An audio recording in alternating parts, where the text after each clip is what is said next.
अस्सलाम वालेकुम, this is ODA foxtrot from defence outpost. तो हम सबको पता है इसी महीने के मिड में पाकिस्तान के अंदर आइडियाज़ 2024 डिफेंस एग्जीबिशन होने वाला है। पाकिस्तान का सबसे बड़ा डिफेंस एग्जीबिशन है। यहाँ पर हमारे इंडिजिनस वेपन्स के हवाले से एक बहुत बड़ी डेवलपमेंट हुई है, जिसमें हमारी जो स्टेट ओन्ड कंपनी गिट्स है वो अपने नेक्स्ट जनरेशन यूएवी शापर 3 को अनवील करने जा रही है और उससे रिलेटेड शापर 3 की कोई नई पिक्चर्स आई हैं, साथ में जो स्पेसिफिकेशन है उस यूएवी की उनको भी रिलीज किया है। तो आज हम उन सब के ऊपर डिस्कशन करेंगे। लेकिन वीडियो में आगे बढ़ने से पहले अगर आप लोगों ने अभी तक चैनल को सब्सक्राइब नहीं किया तो please make sure to like this video and do subscribe to the channel. अब ये जो शापर 3 यूएवी है ये पाकिस्तान के लिए एक बहुत ही इंपॉर्टेंट माइलस्टोन है यूएवी टेक्नोलॉजी के अंदर, क्योंकि ये एक हेल मतलब कि high altitude long endurance UAV होगा। तो इसकी जो डेवलपमेंट है वो बहुत पहले से चल रही है, तकरीबन 2 से 3 साल का अरसा जो है वो इसको पब्लिक में आए हुए हो गया है और इससे भी पहले इसकी जो डेवलपमेंट का काम है वो गिट्स की तरफ से कैरी ऑन किया जा रहा था। लेकिन अब ऐसा लगता है कि गिट्स जो है वो फाइनली इसको आइडियाज 2024 के ऊपर अनवील करने जा रही है। मे बी इसका प्रॉपर जो प्रोडक्शन मॉडल है उसको अनवील किया जाए या सिर्फ एक प्रोटोटाइप मॉडल को रिवील किया जाए, इसके बारे में कोई इन्फॉर्मेशन नहीं है। लेकिन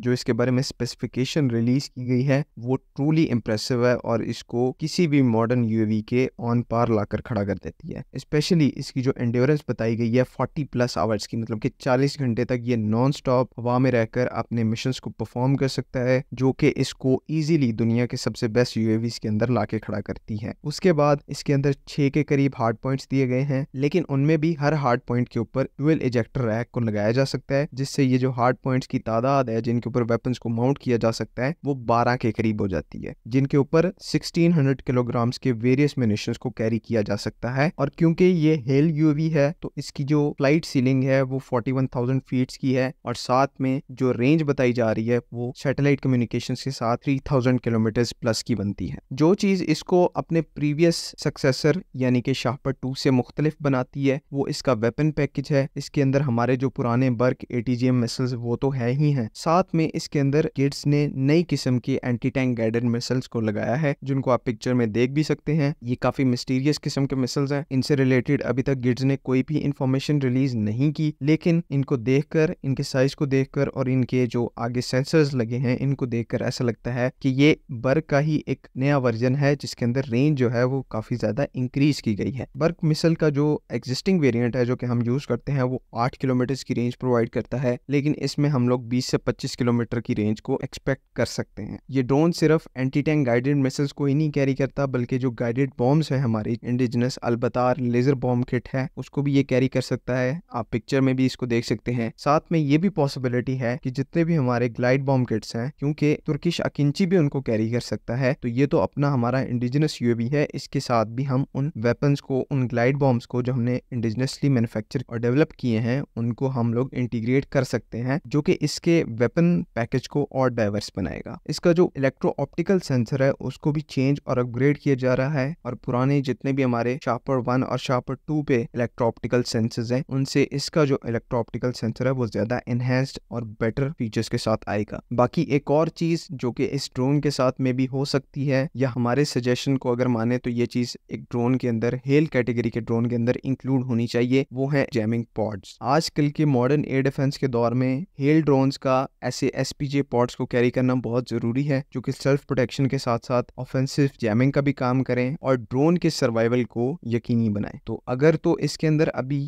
ये एसपीजे पॉड्स ऐड नहीं किए गए, हमारा यही सजेशन है कि इन जैमिंग पॉड्स को ऐड करना चाहिए, जो इस ड्रोन की सर्वाइवेबिलिटी को बहुत ज्यादा इंक्रीज करेंगे। बाकी ओवरऑल ये जो शापर 3 है ये इंडिजनाइजेशन के एरा के अंदर एक बहुत बड़ा स्टेप है, एक बहुत बड़ी डेवलपमेंट है और इस ड्रोन को तीनों सर्विसेज को, आर्मी, नेवी, एयरफोर्स को सीरियसली कंसिडर करना चाहिए। ये कई मामलों में डायरेक्टली तुर्किश अकिंसी का कंपेटिटर है और अमेरिकन MQ-9 के भी कंपेरेबल ड्रोन है, क्योंकि अकिंसी को हम लोग ज्यादा नंबर्स में बाय नहीं कर सकते, वो डील जो है हमें बहुत ज्यादा कॉस्टली पड़ेगी और जो हमारा सारा पैसा है वो फॉरेन एक्सचेंज के तौर पे मुल्क से बाहर चला जाएगा। तो इससे अच्छा है कि हम अपने इंडिजिनस ड्रोन्स को ज्यादा प्रेफर करें और इन्हीं को परचेज करें। तो आई होप आप लोगों को सारी बातें समझ में आ गई होंगी। अगर इनमें कोई कंफ्यूजन है तो काइंडली कमेंट्स में जरूर पूछें। बाकी अगली वीडियो तक के लिए अल्लाह हाफिज। पाकिस्तान जिंदाबाद।